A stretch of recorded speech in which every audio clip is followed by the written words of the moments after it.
Hello and welcome to Spy Hard's podcast. I'm Agent Scott.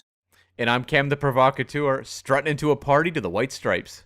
Yes, sir. We are here with a very special declassified episode looking at the new CBS spy TV show, True Lies, which I think is a title I've heard before somewhere, Cam. Sounds a little familiar. Obviously, this is based on the 1994 Schwarzenegger film, and also a project, just a True Lies TV show that's been in development for a long time, and it's finally happened. Yes, indeed. I think even G of Charlie's Angels fame was attached for quite a while. I think he's actually an exec producer on the show, but this is how we're going to run the declassified special this week. We're going to tell you all our thoughts about the show a little bit later on the episode, but before we get to that, we have a very special guest joining us. We have Erica Hernandez, one of the leads of the show, who plays Maria, one of the Omega Sector secret agents, joining us to tell us all about her time on the show. Cam, roll the interview. Joining us now on the show, one of the stars of the TV show we're looking at this week, True Lies. It is Miss Erica Hernandez. How are you, Erica? I'm doing great. Thanks for asking. It's wonderful to have you on the show. We're enjoying talking about True Lies this week. And I think the question I want to get us started off with is, have you ever seen the film? It's a good question. I have, but I hadn't when I auditioned for this. Yeah. My parents, I grew up with a very bizarre and limited exposure to most American culture because my parents aren't American. So sure, I grew up watching like very specific things, and it wasn't a lot of like mainstream pop culture. So I just missed the True Lies thing completely. And then when I read the script, I remember being like, this is so cool. Like, what a great team. And I was reading through the pilot. I was like, God, this is one of the best like pilots I've written this season, like, or read this season. I was like, this is so great. I was like, I can't believe they haven't made a show. Like, I can't believe they haven't done this before. And then I literally did not know that it was based off of a film. And when I got the part, people educated me on that fact. I was like, what? And then I saw the movie and I was like, oh, okay. Like, so it is a brilliant idea that existed, but it's still done so new and fresh, and there's so much fun to be had with the TV show. But it was very funny to realize that, like, oh, it has been done. It's a movie from the 90s. Well, there's been so much time since the film and this TV version of it. It's not like it's last year and you're making a TV show. No. It has kind of disappeared a little bit from that public consciousness. So you guys are bringing it back.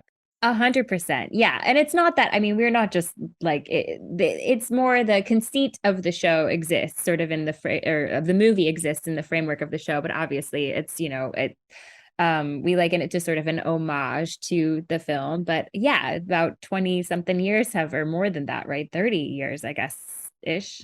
Yeah. Somewhere in between the two have passed since that came out. And so there's a lot of new and exciting stuff and just like new life to bring to it. And I think that like, it's one of those things that every time I mention it to people, like you said, people have almost forgotten it. And then when they hear about it, they're like, oh my God, that movie. And then they get really excited. They're like, I loved that movie. Yeah, they should make a show about that. So it's one of those things where it's like kind of reminding people about this thing that they loved from a while back. Did watching the movie change like your perception of like the material at all?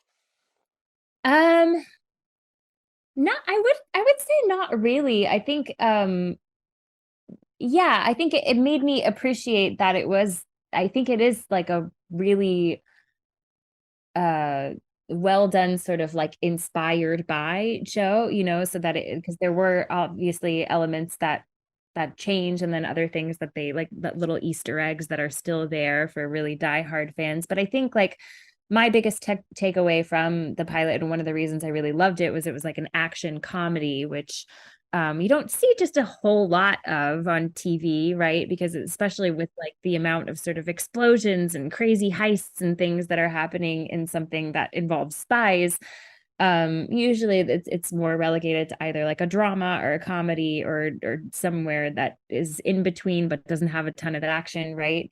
And this really is the marriage of both those things. And I think when I saw the movie, it was just reinforced for me that that's what it was, and like that we were about to have a lot of fun making this thing that I hope people also have a lot of fun watching, because it is kind of different than what's out there right now.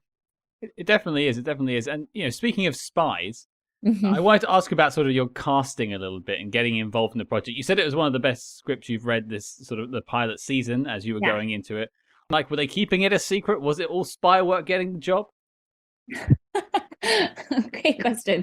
I'm kind of the worst person to ask that with, because even if they weren't keeping it a secret, I'd just be like, well, I don't know, like clearly most people probably would have seen True Lies and been like, I know what this is based off of, but I was their target audience if they're trying to keep it a secret. Like they did well with me being involved, but yeah, I think I don't know. I mean, the process was pretty standard in terms, it was still during, sort of height of pandemic. So a lot of stuff was done remotely, which I think adds an air of secrecy to everything, even though it's unintentional. It's just like you're talking to people over Zoom, and half of the, squares that you're auditioning for are like their videos off. So you're just like, okay, like this could be anybody. But When you're auditioning that way, does it, because auditions would be, I think, pretty tense. I've never done one myself, but I would imagine to be quite tense in the best of circumstances. you're actually auditioning right now.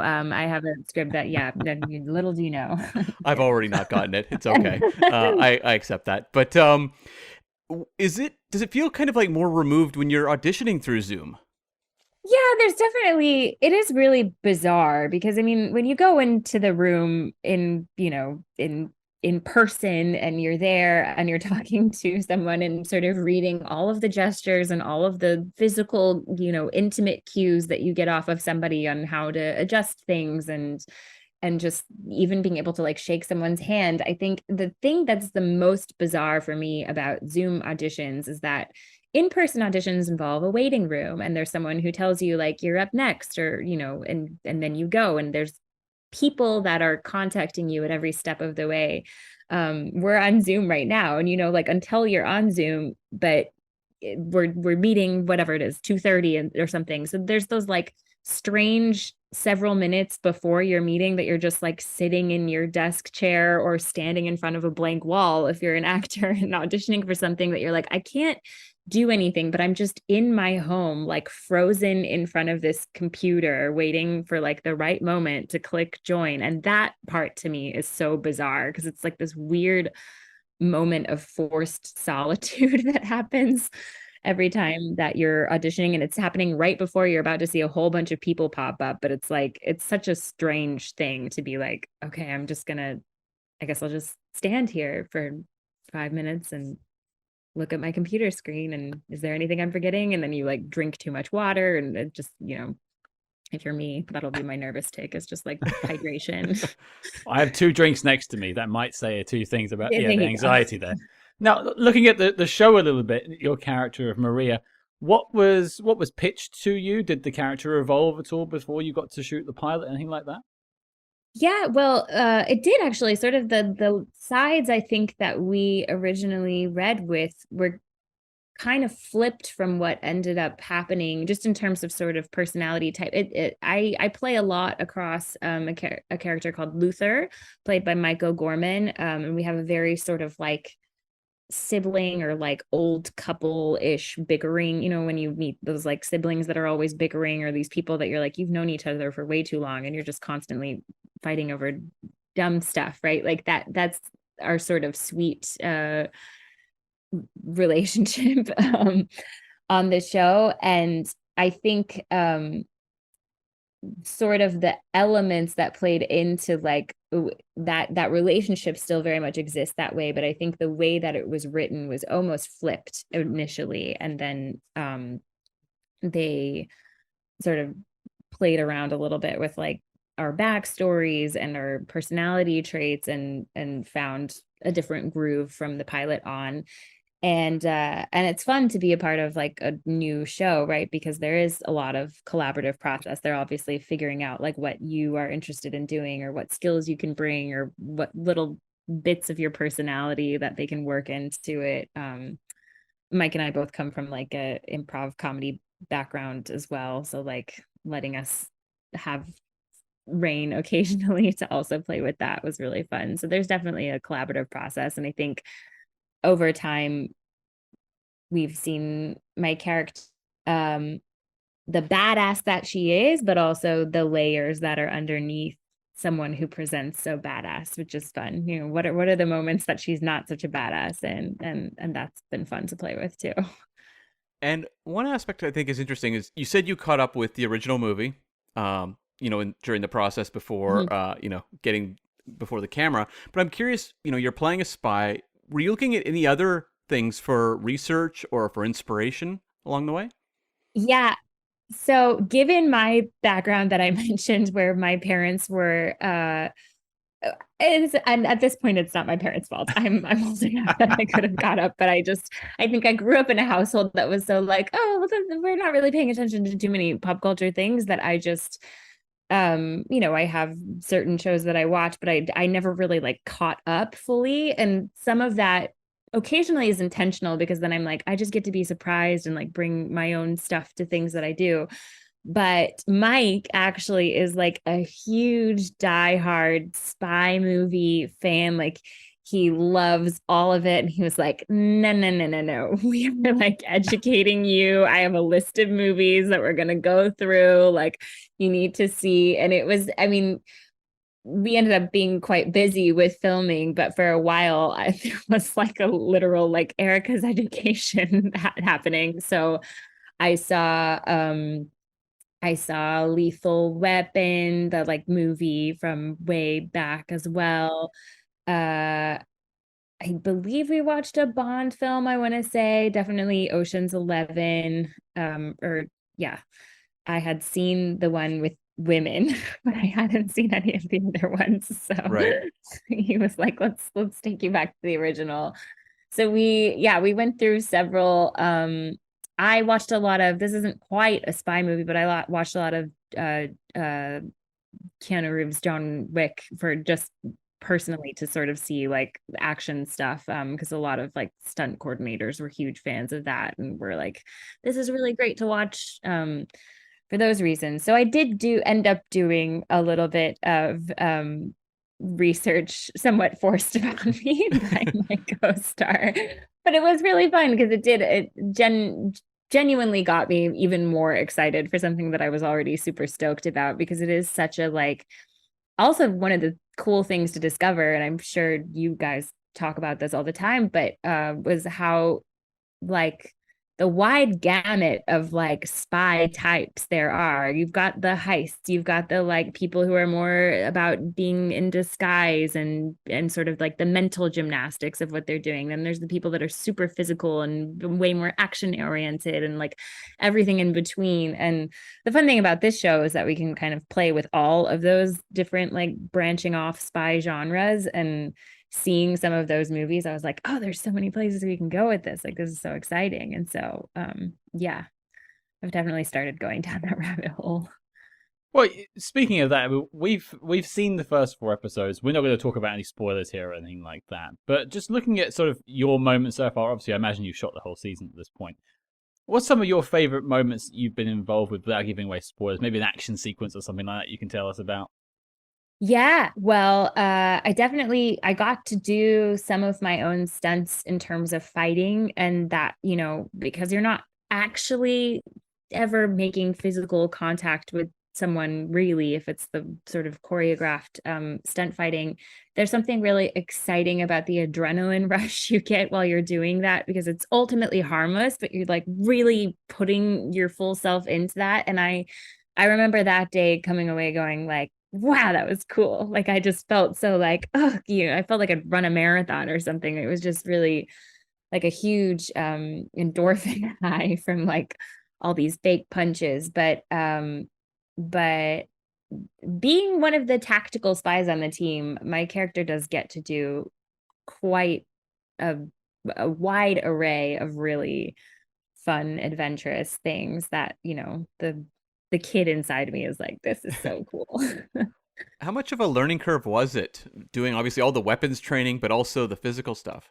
Yeah, I mean, we joke about it a little bit because a lot of us coming into this show, in fact, most of us have comedy backgrounds. And so like get a whole bunch of comedians and then you're like, you guys know how to use firearms, right? And then Steve actually does. He's very proficient. A couple of them do, but Mike and I were definitely like super new to all of that. And we learned, I mean, a couple of the things that we learned were sleight of hand. I learned not only like about firearms, but specifically had to learn how to take an assault rifle apart and put it back together. So I learned like all the sort of anatomy of the like body of a rifle, which was just like nothing I ever in a million years imagined that I would carry with me as part of my bag of tricks. But now it is. And I think that's really exciting, like in terms of just like being a part of something where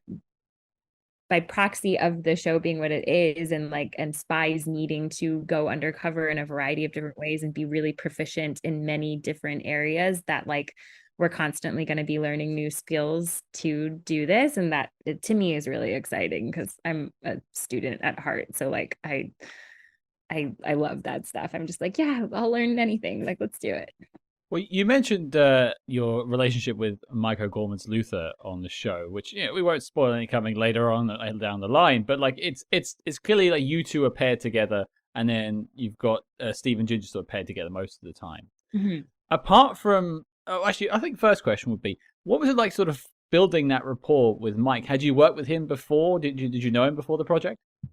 I didn't know him before the project, but because we both came up in the comedy scene, I actually had quite a few friends in common with him. And I think when I booked the pilot and the news was out, some of those friends reached out and they're like, Mike, I love Mike, whatever. So then it was a very easy connection to make because I was like, this person. And we sort of connected immediately. And now he genuinely is one of my best buds. Like we end up, because we have so many scenes together, having a very similar filming schedule. And when you're filming in cities that you're not from and you need a friend to hang out with, like that's, it lends itself to growing a really great friendship. But I would say as a whole, the cast gets along really well. Like we were very lucky in that regard. We're all incredibly different in the same way that all of our characters are incredibly different. It's also true in real life and somewhat marked ways from the characters themselves, but it's still like it lends itself to like a really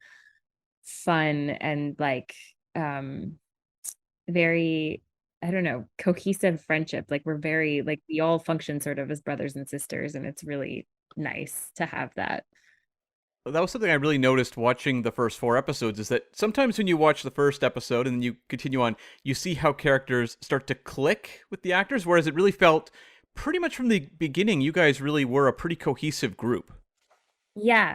I would say that's a real big testament to like the leaders of the show. And Steve and Ginger have sort of the Papa Bear, Mama Bear, like just right off the bat, making everyone feel really welcome. And we had several instances where we all hung out and got to know each other really well shooting the pilot, and it just worked. Like we're all so different but really respect each other's differences and sort of like are excited by them. And I think that is, to me, has always been a really good indicator of like good friendships in my own life, is like when we complement each other in a lot of different ways. And I think that's true for us both on and off screen in this show. It makes it easier for us to like play with each other on screen, but also off screen we have a really good rapport, and that is nice. I asked about Mike, but I wanted to sort of jump on. Is there another character in the show that maybe you get some time with later in the season, or someone you'd like to spend more time with, maybe in season 2? Great question. I mean, we have such a fun sort of Rolodex of guest stars on this show. And so there have been a lot of really fun people, both as actors, but as characters that have come and guest starred on the show that sometimes my character would have interactions with, but a lot of times they might be interacting more with like a, Harry or Helen. But everyone is so different and so great. I think if I could There are some guests, I don't want to ruin anything though, but I'm like, there are some guest stars that I would love for them to come back. I think it would be really fun to like see how Maria interacts. I think, and hopefully people will understand this more when they watch it, but there are certain guest stars that could probably provide a really good challenge to my character, right? She's pretty put together and is really good at her job, which also makes it really fun to see the moments that she is suddenly not.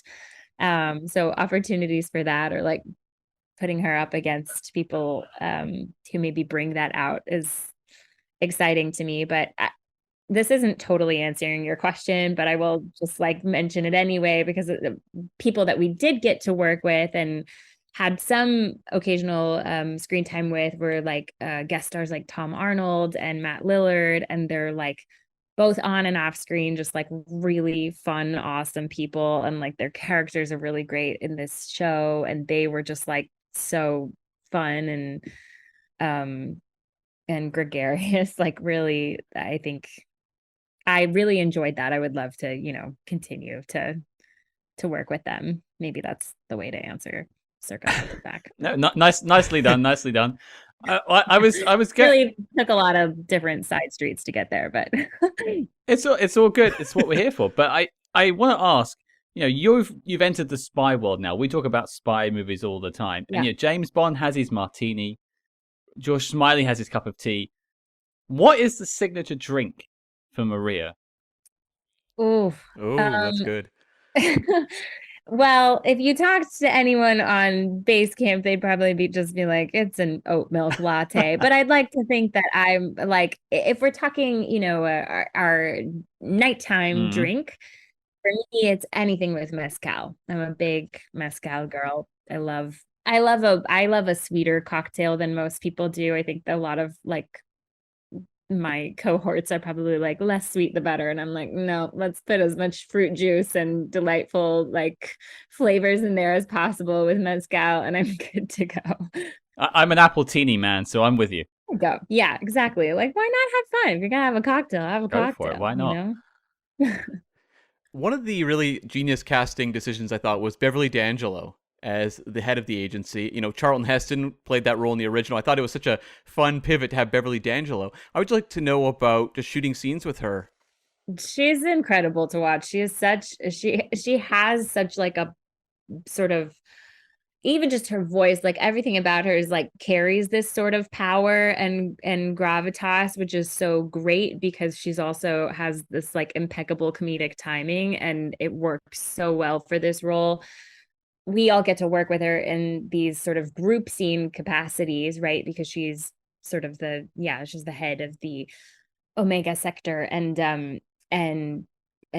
will give us our directives and things, but she does it with such a really fun balance of humor and seriousness, and it's so fun to watch her do, because she's like also she's worked for decades and still is like so intent about like making sure that it's right, and that we like, and that's also really cool to see that it's like you're still here to like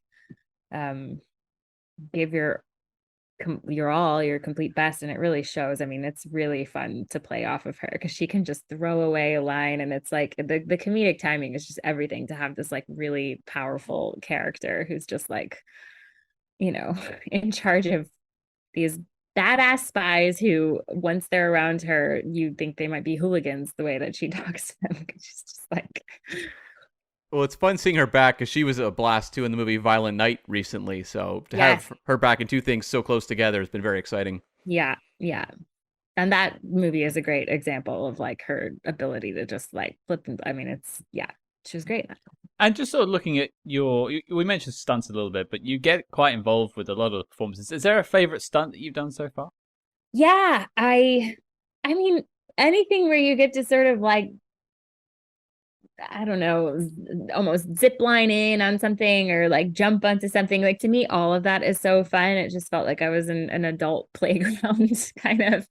But I think the most fun I had was the first time that I got to do sort of a fight sequence, just because there's so much choreography involved, but such an adrenaline rush from like going through all those moves and getting it right. It's like the same thing to me. It really did feel like kind of that rush you get when you learn a dance or something and you get it right finally, and you're like, oh my God, I did it. Like I did the steps right. And it had a very similar feeling, but also was just such a like cathartic thing to just like be throwing unmet punches, but yeah, that's also just like I did a lot of work intentionally to make sure that I was literally strong for this role. Like I wanted to, feel the strength of a woman that would have this kind of job. And so it was really cool to also see the benefits of that and the results of that, and being able to do these things that like maybe I wouldn't have been able to do a year or two ago, but now it's like a part of the whole spectacle. And like it feels really good to see that pay off too and feel it. Well, you were talking about kind of the unexpected skill of taking apart an assault rifle.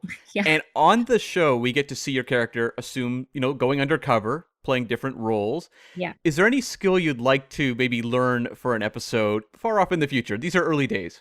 Yeah. I honestly, I think it's just the kid in me that was such a fan of like pirates and pirate movies. I think it would be really cool to learn something along the lines of a sword fight or some sword skills.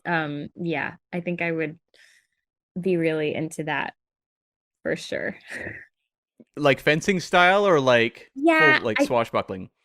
I think, well, to me, and I don't like fencing is very cool, but it's so sort of formulaic and very like confined to me, like a very restricted sort of.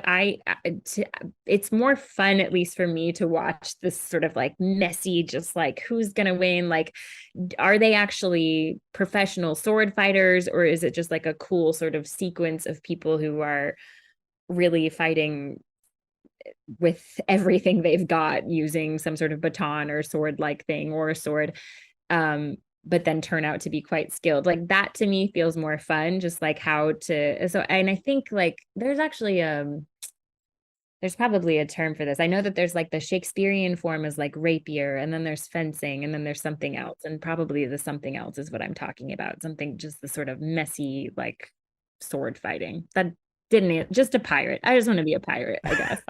There's plenty of swashbuckling spies out there, so I think it could happen. Yeah. Well, I can hear the countdown ticking, so I have two final questions for you before we let you go, Erica. Firstly, people will be checking this out and watching the pilot, the first episode. What can people expect from the rest of the season, from the show and from Maria? Well, I think and hope that people will just have a lot of fun. It's an action comedy, which means, like as a true homage to the original film, like I think it's just like there's a lot of fun, there's a lot of action, there's a lot of adventure, there's a lot of like sort of under the wire, like the time is of the essence kind of thing. And just I think it feels very different to a lot of stuff on TV right now because of that, because it's combining in sort of a marriage of these two genres that don't always happen together on TV. Yeah. And I think like I hope that it will be a much needed escape and just like a really nice hour that people can, I would say as family friendly as like the movie was, maybe even more so, but like that people can get together and watch and just like enjoy for an hour and really like just escape in something that is ultimately just fun. Like I know I use the word fun like 1,800 times. People need a bit of a fun escapism right now. It's totally true. Yeah. I do think so. And I think this is, like, and we're good spies. We're always very well intentioned and trying to help people and save the world. And that's also nice to see, I think. Who doesn't want to do that? Who doesn't want to do that? Right? Yeah. Okay. Yeah. And and Maria, she's cool. Like she's a female spy. That's pretty awesome. We are often annoyed by the lack of them in especially spy movies. So it's always good to see strong female-led spy movies and spy TV shows and things like that. Yeah. Yeah. Last question, and this has been asked to everyone who's ever been on this show. This is spy royalty, which you're joining that list now. Uh-oh. Erica Hernandez. And I know Yeah. this is limited based on what you told us before, but Okay. what is your favorite spy movie of all time? Whew. Mary Poppins. Just kidding. It's a different answer. I like that. I mean, one could maybe argue that no. I would say again, I just recently was starting to get educated in all this. So keeping that in mind, I do think that I did thoroughly enjoy Ocean's 11. I have to give Mike props for showing me or like broadening my foray into that franchise. But I like the heistiness of it. Like I like seeing a plan sort of formulate and not necessarily connecting, because it has a little bit of the element of mystery to me that is, you throw a mystery in there and I'm hooked. And so like I think the heistness of it is very intriguing to me. I can hear people asking a question on Twitter now. Uh-oh. Is this the Dean Martin original one, or is this the George Clooney remake in the noughties? The George Clooney one. And I cried at the end, so I don't think that's normal for me. I don't think the Dean Martin one has the same effect either. No. Then George Clooney goes to prison. Oh, I don't want to have my ruining that. I'm the only person that I've never seen the movie. Like if they're listening to your podcast, I'm going to assume they've seen Ocean's 11, and if they haven't, then thanks for tuning in. But they he does a really romantic thing at the end and goes to jail, and it was just, yes, that's so beautiful. Who knew it was a rom-com, We can mark this down in history when Erica Hernandez spoiled Ocean's 11 for someone. Yeah. Perfect. The perfect way to Ocean's 11 spoilers is what you'll call this episode. I'm not going to tag it. They're going to find out at the end of this interview. Erica, it's been a pleasure speaking to you. We've loved talking about True Lies and love talking to you. So thank you for your time. Yeah, thank you. Thank you so much. Thank you, guys. There you go, folks. That was our chat with Erica Hernandez. I want to thank Erica for taking the time to take us on a tour through her journey with True Lies. And if you want to check out True Lies, you can watch the series premiere on CBS March 1st at 9 Central or 10 Eastern. So make sure you check that out. Put that in your DVRs. Definitely. And before we continue, I have a couple of quick thanks to send out. Firstly, thanks to the fine folks at CBS and Paramount for helping us put together this Declassified episode, the interview, and sending us a screener of the first 4 episodes. It's allowed us to get this all together ahead of time to send out to you, the fine folks of the Spy Hards universe. And also a quick thanks to a couple of friends of the show who also pointed us in the right direction for getting connected with CBS. Firstly, Mr. Chris Carr, the host of the Secrets and Spies podcast, and of course a previous guest here on the show, and Mr. Matthew Chernov from the James Bond Radio. Thanks, gents. You've been a great help. But Cam, let's talk about True Lies for the second time, because we've already reviewed the film, but I do love a bit of True Lies. What did you think of the show? Well, like as we said up front, True Lies is a property they've been looking to turn into a TV show for a long time. And I think there's genuinely a great concept there of having the Harry Tasker character introduce his wife into the world of Omega Sector, kind of as our audience POV. I think on the plus side, I think this show, what it benefits from is an episodic format. We got to watch 4 episodes in advance. Each of them felt fairly different to me. They had standalone stories that I could actually keep track of in my mind, whereas a lot of TV now is just doled out in chunks. So in that sense, I think the show works. It's very light. It is a very light, kind of zippy show. I do think when you look at True Lies, the movie is so much about execution. And James Cameron is obviously bringing so much to that, not just with like all of his visual design and effects work, but working with Arnold, Jamie Lee Curtis. And I feel like the show hasn't quite clicked into its special spark yet.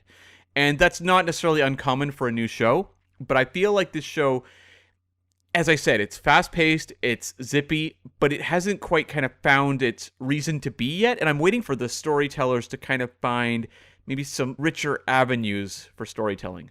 It's an interesting one for me because I agree with you. I think the concept of True Lies and the sort of the nugget of the story, it really should be done on some sort of, TV show where it does change locale every week, and that actually lends itself really well to sort of spy television. Mm-hmm. So I think it's a good idea to bring it to TV, and I think it's about time they did it. I want to say it was very smart of them to expand the world of Omega Sector outside of the Taskers.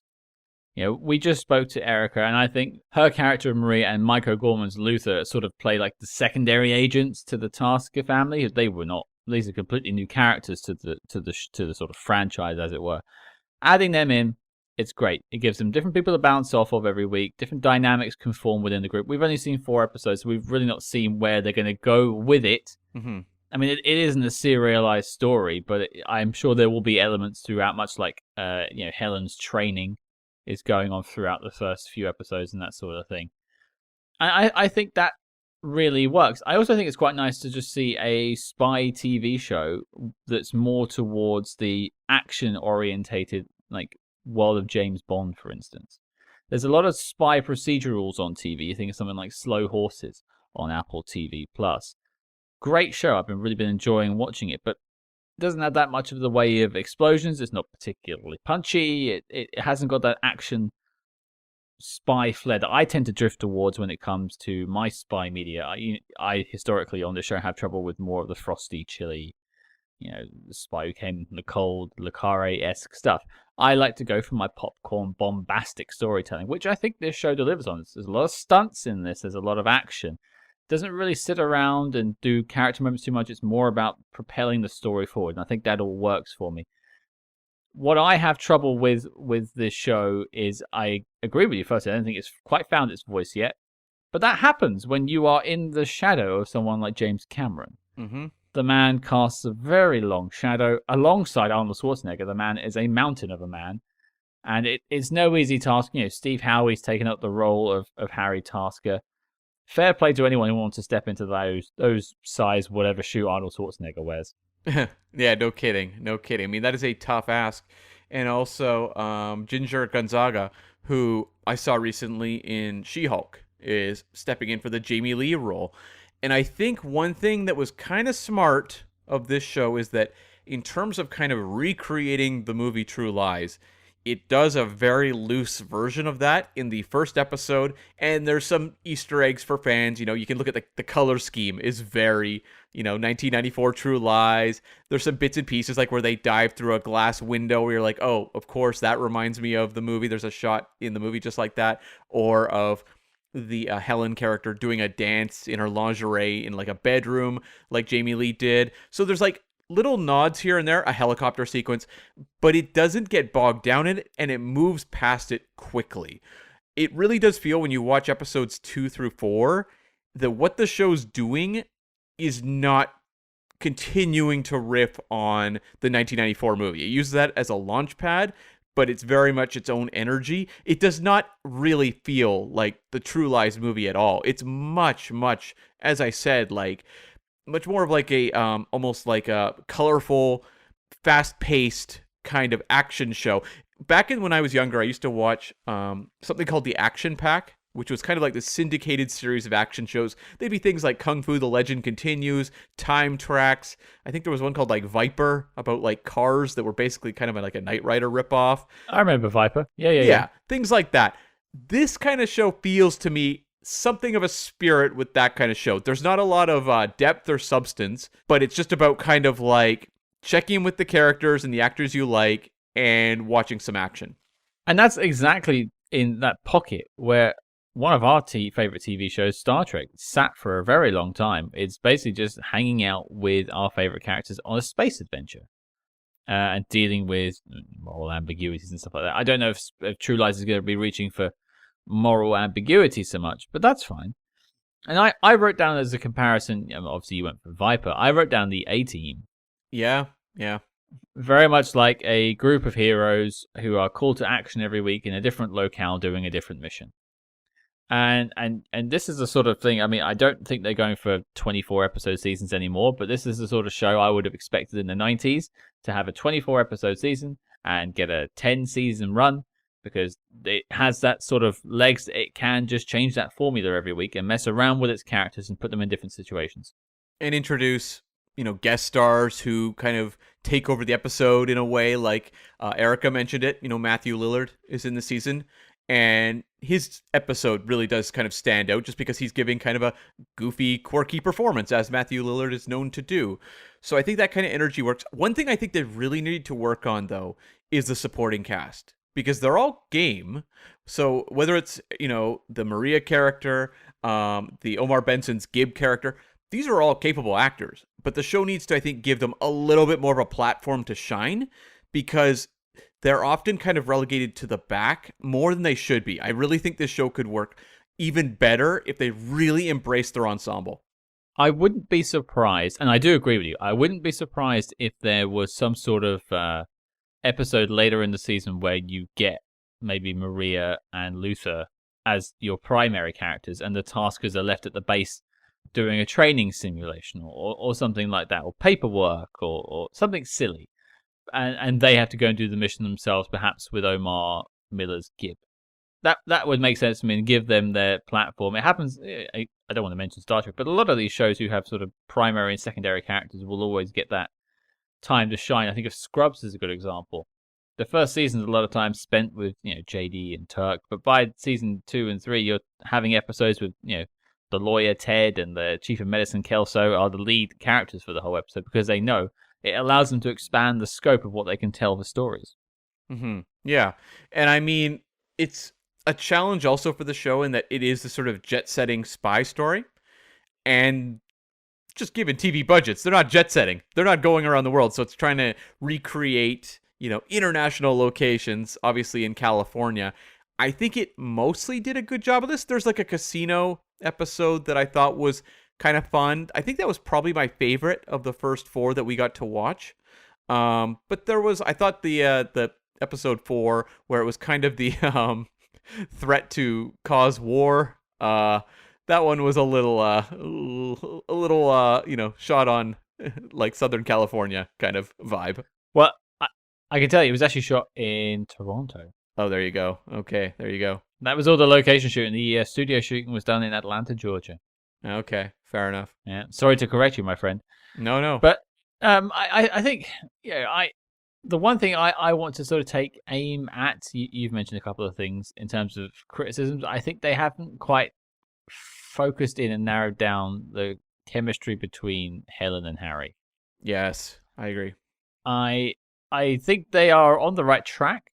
I think when you cast 2 heavyweights, one is literally a heavyweight in Arnold Schwarzenegger and the other one an acting heavyweight in Jamie Lee Curtis, you're probably going to get good chemistry very early on, especially with Jamie Lee Curtis. She's going to bring a lot to the role, and they both did, and they definitely had a camaraderie. I actually went back and watched True Lies again in preparation for watching the show, just to help compare and contrast, and it's hard to deny their chemistry, but it does play more like a buddy cop between Arnold Schwarzenegger and Tom Arnold, which I like that the show has actually pivoted away from a little bit and made the buddy cop more about Helen and Harry.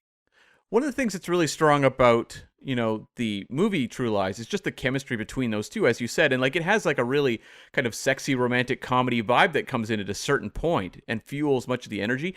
That's something I think this show should really recognize and double down on, because it's so effective in that movie. And I think like these 2 actors, Steve Howey and Ginger Gonzaga as Harry and Helen in this show, it hasn't quite, I feel like, cracked that yet. I think they've done a decent job of setting them up as kind of parents of teenagers who are dealing just with very mundane household aspects of their lives, whether it's, their daughter sneaking out or plumbing problems. That stuff I like, but to me, like a lot of what True Lies, the movie, is, it's about kind of this couple that have been married together for a long time, having kids, getting tired, kind of rediscovering kind of the excitement of their relationship. And I think the show, as we continue onwards, hopefully kind of explores that more and has a lot more fun with it. It's the Pina Colada song in a movie. There you have it. We should just end there. Perfect. Yeah. I do also want to mention, I think Omar Miller is actually down as one of my likes. His Gib, sort of the man in the van, as Tom Arnold likes to remark himself, or Grant Heslov sort of played that role too in True Lies. I think he does a very good job with it. He's actually one of the more dynamic of the performances on the show. And whenever he was around, I was usually laughing or having a bit of fun. Yeah, and I actually really liked Beverly D'Angelo as the head of Omega Sector. I thought that was really smart casting. And as I mentioned in the interview, she just killed it in Violent Night this past, holiday season. And to see her again so quickly, just a total joy. And just a fun kind of left of center casting choice, because you look at Charlton Heston in the original, and I think a lazier, creative team would just be like, who do we get that's like Charlton Heston? Like, they would just do that again. And I like that they came up with someone who is fun, but feels like a kind of a fresh, addition versus just like a Heston kind of wannabe. No, and I think, Charlton Heston only gets about 2 or 3 scenes in the whole film. Yeah. Which is probably all you're going to get out of Charlton Heston at that point. So I think her performance her casting is a good choice, because she can actually be around for more. Right. And provide more to the show. And I wouldn't be surprised, maybe in later episodes or in the later season, she goes on a mission too. You wouldn't get that from Charlton Heston. No, very true. Very true. We interrupt this program to bring you a special report. Calling all agents. Independent podcasting, much like the spy game, requires considerable resources. Whether it's research, equipment, hosting, or of course constructing a top secret volcano lair, we're putting out the call for your support. That's right. As you may know, we've activated the Spy Hearts Patreon, home of our ever-growing lineup of Agents in the Field episodes where we decode non-spy films from your favorite spy actors, and full film commentaries with more intel than a Basil exposition briefing. Cam, what have we got in our crosshairs this month? We're wrapping up a month and wrapping up a franchise, because we are going to take a look at the final Dirty Harry movie, The Deadpool. This one's going to be crazier than a runaway remote control car. And if that sounds delicious, then become a true spy hard today and join the circus at patreon.com/spyhard. But before this message self-destructs, Cam, resume the spy jinx. Well, I have a question for you, Scott. Of the 4 episodes, which ones did you think were the best? I quite like the pilot. I think the pilot was quite strong. I mean, a lot of it is sort of taking elements from True Lies, the movie. So that's probably why I'm leaning towards it. But the whole infiltration at the start is got a lot of the beats from the film. Even like the laser cutting device that they use to get through the grate is sort of in the film as well. That's all quite fun to watch. But you get to see it with a larger scope, because you've got Maria and you've got Luther there as sort of backup for Harry Tasker instead of just being Harry in the original film. So they sort of expanded that. I really enjoyed that. And then the one with Matthew Lillard you mentioned earlier, I think it was quirky, and I think this is playing to the show's strengths of having people come in and play with dynamics, because he was able to examine all of the characters in a different light and shed light on those people, because you learnt about people's quirks through him. I mean, we found out that Mike O'Gorman's Luther may have a penchant for leather bags. You'll find out when you get to that episode. Right, yes. It's interesting, though, that you picked the first and the fourth, whereas I think I was a bigger fan of the second and third. Oh. Matthew Lillard aside, who I really enjoyed. I wasn't a huge fan of the pilot, actually. I actually preferred when we got to, like, episode 2, and it was like the couples meeting each other's exes in the field. I thought that was actually a pretty fun concept for a show. And I think one of the issues is, like, True Lies has a very specific energy. Yep. And this TV show does not have the massive budget that movie does. It doesn't have, Arnold Schwarzenegger, Jamie Lee Curtis, James Cameron. These are big aspects of the success of that movie. And so I think if they're not finding wrinkles to make the marriage interesting, this could wind up feeling really generic. Yeah. And I think the second episode did that quite well. It was just kind of like amusing and fun in a way that I think some episodes didn't quite match it on those levels. And then I just thought episode 3, with them having to con the very Le Chiffre-like criminal in a casino and having to swap cover stories and things like that. That's the kind of playful stuff I enjoy from this show. And also, we had the interview with Erica Hernandez earlier as, who plays Maria on the show. And episode 3 was where she got the most to do. And so it felt like it was not only taking me to kind of a location that was fun, coming up with a concept that was fun, but was also utilizing its supporting cast the best of any of the first 4 episodes. Which I think goes to show the potential scope that this show could have. Mm-hmm. Utilizing its other characters, putting them in a unique situation that you wouldn't necessarily get in a film because they can only do so much in a screenplay for a film. But this is like that story of that episode almost felt like the next story that you would have had from the original film. Like the marital problems of them going through, oh, actually we're spies now. Like what does that mean? Yeah. What does that entail? And I did like that too. I think that probably would have been my next choice, but I think I just really like the quirkiness of the fourth one. Yeah. But that's just me. But it also goes to show that the show can be for everyone because it's playing to different strengths at different times. I like that it has that flexibility. Well, this is an incredibly accessible show. Now, whether it's going to work for everyone, that's up to the viewer. It's, as I said, like it is very light television. It's not asking very much of you, so it is totally just the hangout kind of show. Sit down for 45 minutes or whatever, watch some spy action, and there you go. And so I think like they're very smart to make it episodic, and also in that third episode with the casino episode, kind of genre hopping. Erica mentioned, she's a big fan of like Ocean's 11, the movie. And that's kind of like the Ocean's 11 episode. And that's something I think they need to focus on in future episodes is like really switching up the vibe week to week. Because if you're telling kind of a consistent tone spy story, I don't know that episodic is necessarily the way to go if you're not going to kind of change up your genre and, kind of your character dynamics week to week. Which is, the opposite. The sort of more serialized version is what other spy shows are doing at the moment. You go back to Slow Horses. So I think, like, just to sort of wrap myself up, I think if you're looking for some spy content and to enjoy some spy stories that aren't necessarily deep, intricate webs of espionage, they're a little lighter and they have some explosions and some drama and some fun bits of spy work, I think this show might be for you. I suggest you check out the first episode and see what you think for yourself. As I mentioned before, you can catch the premiere episode on March 1st at 9 Central on CBS. Yeah, and I think if you're going to make a Bond comparison, this isn't like the Craig films. This is like Roger Moore energy. This series is very much like Roger Moore Bond spy energy. Roger Moore or Pierce Brosnan?